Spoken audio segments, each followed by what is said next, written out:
We live. We live.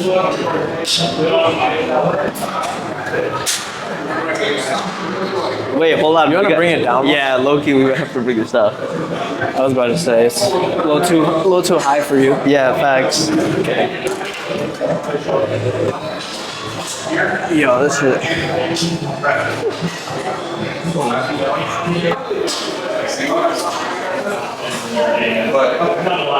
Ah, that's crazy. That's crazy. Oh, shit.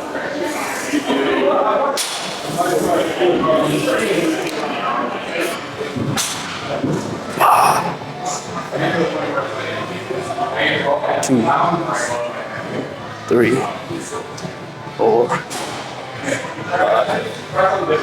5, 6, 7,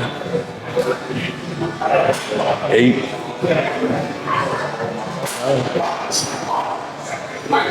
Hit. Should we hit some deadlifts after? Type shit.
Yeah, there you go.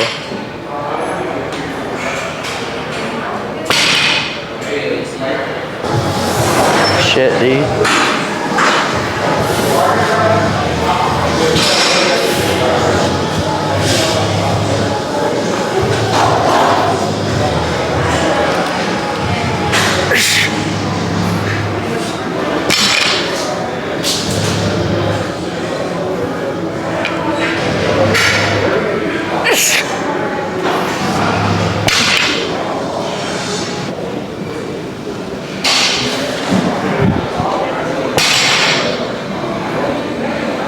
Hey, okay.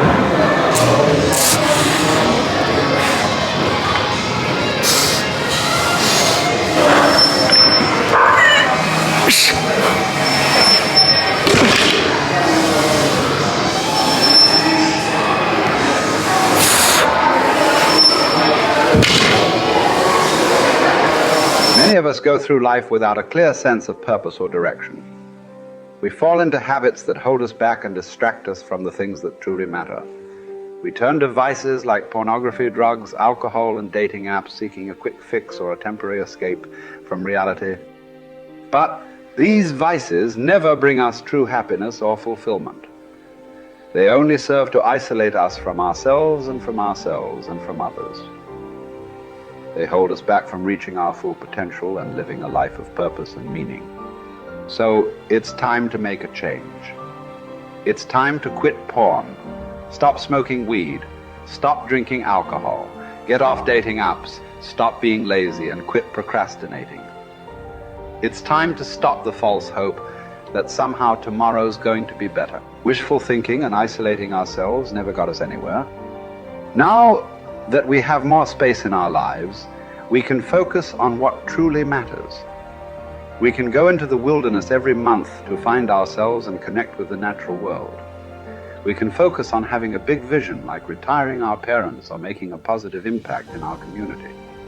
We can turn off our phones for 2 hours a day to create space for creativity and reflection. We can write, design, build systems, automate, and eliminate. We can lift heavy weights, meditate, watch sunsets daily, and beat the sunrise every morning. We can find our community, people who share our values and interests, and be a role model for others. We can inspire and uplift those around us, sharing our knowledge and experiences to help them live their best lives. This, my friends, is the art of living. It's about finding balance and fulfillment in all areas of our lives. It's about making positive changes and living a life of purpose and meaning. So let us embrace this art and create a life that is truly worth living. If you don't know the limits, if you don't know the borders, you don't know what freedom is. The idea is, if you have nothing which is challenging you in life, there's nothing you can get better in, you see. And so that means challenges definitely have some connection to the idea of growing. Physically growing, mentally growing the mind, emotionally growing the spirit. I'm saying listen to the truth. And the truth isn't in the 20%. The truth is in this other part of your brain saying, look, man, you're wasting a bunch of percentage here. We have 80 more percent that we're not tapping into, because in this other 80% is suffering, pain, failure, self-doubt, darkness, and then a whole bunch of light. But to get to this light, you gotta go through all of this. It is the stinking thinking that got you where you are right now. It is the limited beliefs that have you where you are right now. You have a limited belief. I remember that I thought I could never do this. And if you're going to get to the next level, you're going to have to erase everything you knew about what you knew, what you thought you knew. Here's something else that most people won't do. Make it okay to fail. A lot of people, 85% of people, allow their fear of failure to outweigh their desire to succeed. Repeat after me, please. Anything that's worth doing is worth doing badly. Yeah, see, anything is worth doing right, as we have been taught, if you know how to do it. But if you don't know how to do it, it's worth doing badly until you get it right. Now write this down. You don't have to be great to get started, but you have to get started to be great. And that's the thing. It's a willingness to believe in yourself. No one's going to give it to you. Even the people that love you, they're not going to give you that. They are incapable of giving it to you. People cannot see past their limitations, and they take them for truth. People actually believe the things that have stopped them will forever not only stop them, but they will stop other people. How can they hope to give you anything but limitation? How are you going to break out of that? How are you going to break past those rules? How are you going to fight the anxiety that inevitably comes your way when you think about going against the grain? But my friends, until you can do that, you can never get beyond the bullshit that limits you.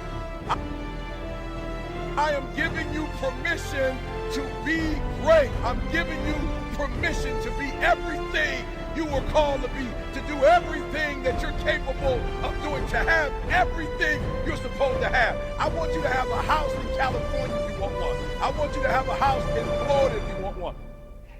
And so in order for us to have and be and do everything we were born to do is, number one, we have to kill the noise. We have to stop going to other people and looking to other people for their permission to do what only we can do. The great power is always near, ready at any time to help, but we must use it according to its own nature in harmony with its laws. Man should learn that he himself is the center of this divine activity. Realizing this, he must seek more and more to utilize his own divine nature, and by doing so, he will become more fully under the protection of the great laws that govern all life, manifest and unmanifest. Whatever man is, he must find that because he is made out of God. He must be of the same nature. This infinite one cannot know anything outside of itself, anything that would be a contradiction of its divine nature. Man's ignorance of his real nature binds him with his own freedom until he comes to see things as they really are and not as they appear to be. In the infinity of mind, which is the principle of all metaphysics and of all life, there is nothing but mind and that which mind does. That is all there is in the universe. That is all there ever was or ever will be. This mind is acted upon by our thought, and so our thought becomes the law of our lives. It is just as much as a law in our individual lives as God's thought is in the larger life of the universe. For the sake of clearness, think of yourself as in this mind. Think of yourself as a center in it. That is your principle. You think, and mind produces the thing. One of the big points to remember is that we do not have to create. All that we have to do is think. Mind, the only mind that there is, creates. Few people seem to understand the nature of the law and so think that they have got to do something, even if it is only holding a thought. Thinking or knowing is what does the thing. It will make it easier for us when we realize that we do not have to make anything, just to know that there is something back of the knowing which does the work for us. That person gets the best result who realizes that he can use this divine principle. He who can get the clearest concept of his idea, and who can rely on mind to do for him, keeping everything out of his thought that would contradict the supremacy of spirit or mind. By simply holding a thought we could not make anything, but knowing in mind, what can we not do?